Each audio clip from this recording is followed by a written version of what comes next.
विपरीत परिस्थितियां ही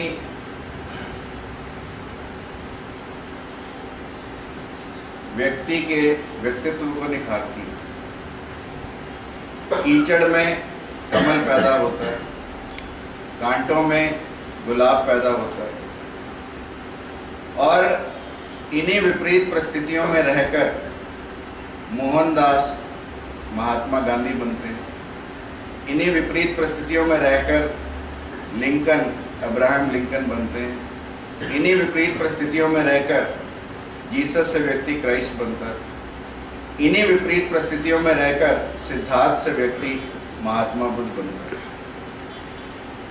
और यदि ये विपरीत परिस्थितियां ना होती तो शायद इस देश में वीर हकीकत जैसे बालक ना होते, गुरु गोविंद सिंह जैसे धर्मगुरु ना होते, और रानी झांसी या तांत्या टोपे जैसे महान क्रांतिकारी इस देश में पैदा ना होते। ऐसे ही विपरीत परिस्थितियों में दैत्य कुल में रहते हुए भी एक हरि भक्त का पैदा होना, एक विष्णु भक्त का पैदा होना, एक भगवत प्रेमी का पैदा होना, इस बात को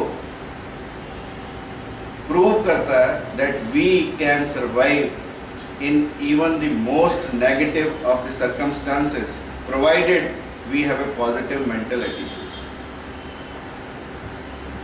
There was nothing for Vibhishan, in fact, to remain in Lanka. Despite all the negative circumstances, all the negative environment in Lanka, Vibhishan continued to struggle. यदि विभीषण ना होते तो शायद रावण का वध ना होता। और आज यदि कोई द्रोह करता है, विद्रोह करता है या गद्दारी करता है तो हम उसे विभीषण की संज्ञा देते हैं कि घर में विभीषण पैदा हो। परंतु धर्म का साथ देना, अधर्मी चाहे अपना भाई हो उसका साथ ना देना, it shows immensely about the character of Vibhishan. Ravan को मारने के लिए सभी अस्त्रों का उपयोग राम कर चुके थे। रावण को वरदान था कि उसके 10 सिर और 20 भुजाएं जितनी बार भी कटेंगी उतनी बार दोबारा लग जाएगी। राम रावण के सिर काटते काटते थक गए, उसकी भुजाएं काटते काटते थक गए, परंतु जब तक विभीषण ने यह नहीं बताया कि रावण मरेगा कैसे, रावण को मार नहीं पाए भगवान का। जब विभीषण ने बताया कि उसकी नाभि में अमृत है, उस अमृत को अग्नि बाण से सुखाया जाए और फिर रावण को एक ऐसे तीर से मारा जाए जो तीर रावण की कस्टडी में। किसी वो तीर भी ब्रह्मा जी ने जब रावण को अमर होने का वरदान दिया तो साथ ही साथ एक तीर भी दिया कि इस तीर के अलावा इस दुनिया में तुझे कोई किसी अस्त्र या शस्त्र से मार नहीं पाएगा। और यह विभीषण ने बताया कि वो तीर कहां पर है। विभीषण ने बताया कि रावण सबसे ज्यादा विश्वास अपनी पत्नी मंदोदरी पर करता है और वो तीर मंदोदरी के पास होगा। और हनुमान जी मंदोदरी के पास ब्राह्मण का वेश धारण करके जाते हैं और मंदोदरी को बरगलाते हैं। मंदोदरी को कहते हैं कि अब तो कुछ हो नहीं सकता, अब तो मुझे सिर्फ आगे गहरा अंधकार ही दिखाई देता है। तो मंदोदरी घबराई। तो ब्राह्मण रूप में हनुमान कहते हैं कि शायद जिस तीर से रावण की हत्या होनी है वो भी राम जी को मिल गया। तो कहते हैं मंदोदरी ने एक पिलर में उस तीर को छुपाया हुआ था, उसने फटाफट उस पिलर को तोड़ने के ऑर्डर्स दिए और उसमें से जैसे ही तीर निकला, हनुमान जी उस तीर को लेकर वापस राम जी के पास आ गए और उस तीर से रावण की मृत्यु हुई। यानी अपने भाई जो दैत्य रूपी कार्य कर रहा था उसका साथ ना देकर विभीषण ने उसकी मौत का राज भगवान राम को बताया। ये है धर्म पर चलने की कला। और उसी भाई ने विभीषण को लात मारकर अपने घर से निकाला। और इससे भी बड़ी बात, सुलोचना का character you must have heard, Meghnad की पत्नी। मेघनाद का वध हुआ तो वानर मेघनाद के शरीर पर कूदने लगे, तो श्री राम ने कहा कि दुश्मन के शरीर के साथ भी हमें मान सम्मान से पेश आना चाहिए, मर्यादा पुरुषोत्तम राम। उन्होंने कहा, वानरों को संदेश दिया कि मेघनाद के शरीर को सम्मान पूर्वक रखा जाए, क्योंकि मेघनाद की पत्नी सुलोचना धर्मपरायण स्त्री। और भगवान राम ने लक्ष्मण को कहा कि मेघनाद की पत्नी सुलोचना को संदेश दिया जाए कि मेघनाद का वध हो गया। लक्ष्मण ने तीर पर मेघनाद की भुजा रखकर सुलोचना के किले में, सुलोचना के स्थान पर पहुंचाया। और कहते हैं सुलोचना ने जब मेघनाद की बाजू देखी तो उसे विश्वास नहीं हुआ। उसने बाजू से पूछा कि तू सच सच बता, क्या मेरा पति मेघनाद मारा गया? और कथा कहती है, रामायण कहती है कि मेघनाद की भुजा उठी और खून से लिख दिया, राम के गुणों का वर्णन किया और मेघनाद की मृत्यु का संदेश लिखा। और सुलोचना फिर रोती हुई लंकेश के पास जाती है, फिर अपनी सास मंदोदरी के पास जाती है। तो मंदोदरी कहती है कि तुम भगवान राम के पास जाओ। सुलोचना कम्स बैक और विभीषण एक माध्यम बनते हैं सुलोचना को राम से मिलवाने का। और सुलोचना को देखकर भगवान राम, तो राम है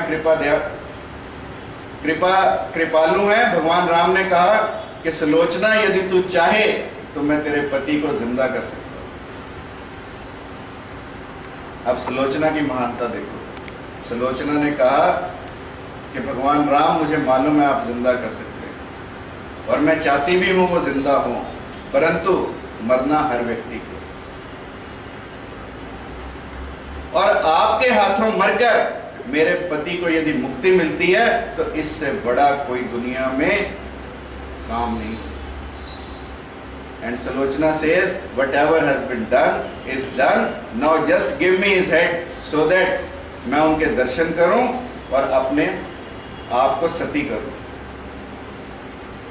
और सुग्रीव मेघनाद का सिर लेकर आते हैं।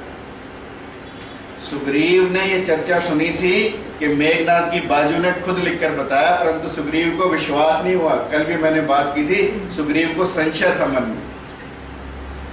सुग्रीव ने कहा कि बाजू लिखे, मैं नहीं मानता इस बात को। हाँ, मैं तब मान लूंगा सुलोचना के धर्मपरायणता को, सुलोचना के सतीत्व को, यदि मेघनाद का कटा सिर हंसकर दिखा दे। और कहते हैं जैसे ही सुलोचना ने अपने पति के सिर के आगे हाथ जोड़े, मेघनाद का कटा सिर हंसा, smile to the imagination of everyone. तब सबको सुलोचना की धर्मपरायणता का विश्वास हुआ और सुलोचना अपने महल में उस सिर को लेकर गई और सती हुई। और आज यदि हम महान सतियों में किसी की गिनती करते हैं अनुसुईया के साथ, तो सुलोचना की गिनती। और सुलोचना को राम से मिलवाने वाले कौन थे? Vibhishan. Vibhishan was a very important link.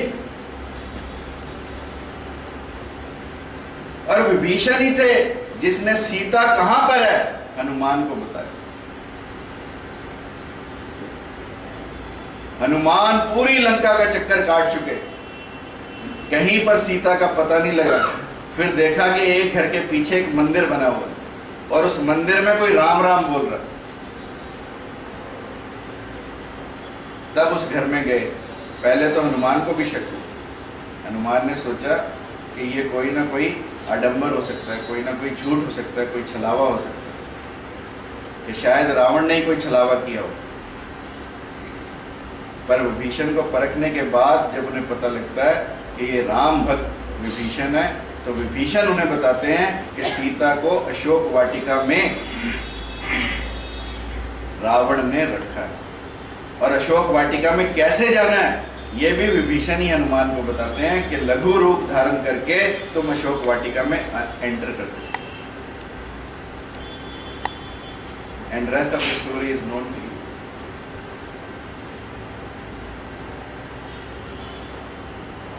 और जब लंका विजय हो गई, रावण का वध हो गया, उसके बाद राम ने विभीषण का राज तिलक किया। It is only one single example in the history जहां जीतकर दूसरे को राज तिलक दिया जाए।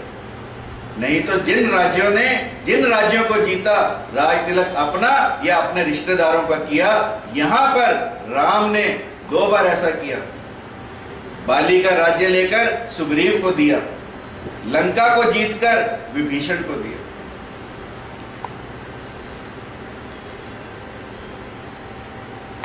और विभीषण ने भी सारी धन दौलत, कहते हैं, वानरों में बांट दी। जितने भी वानर लंगूर भगवान राम की सेना में आए थे, सब में बांट दी। महलों में फिर भी नहीं रहा, फिर भी भगवान का भक्त बनकर रहा। यह है त्याग की प्रकाश, यह है त्याग। सब कुछ होते हुए भी हमें कुछ ना मिले, हम साधु का वेश धारण कर लें। रोटी खाने को नहीं है, साधु बन जाए।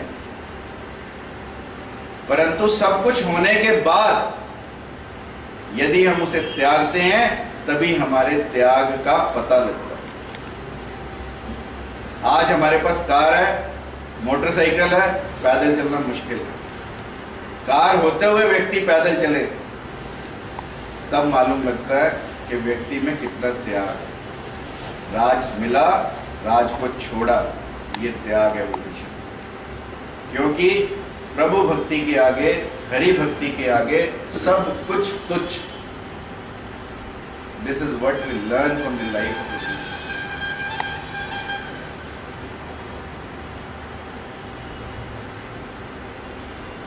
जैसे दैत्य कुल में रहकर विभीषण बड़े, अनदर वन इज प्रहलाद, जो हिरण्यकश्यप के घर में पैदा होकर इतने बड़े हरि भक्त बने, इतने बड़े विष्णु भक्त बने। So it is very important for all of us to learn that despite all the negative circumstances, all the negative environment, we must not succumb to it. We must have a strong willpower, because after every darkness, every night, there is a day. And there is a silver lining with every dark cloud. That is the message we get from the life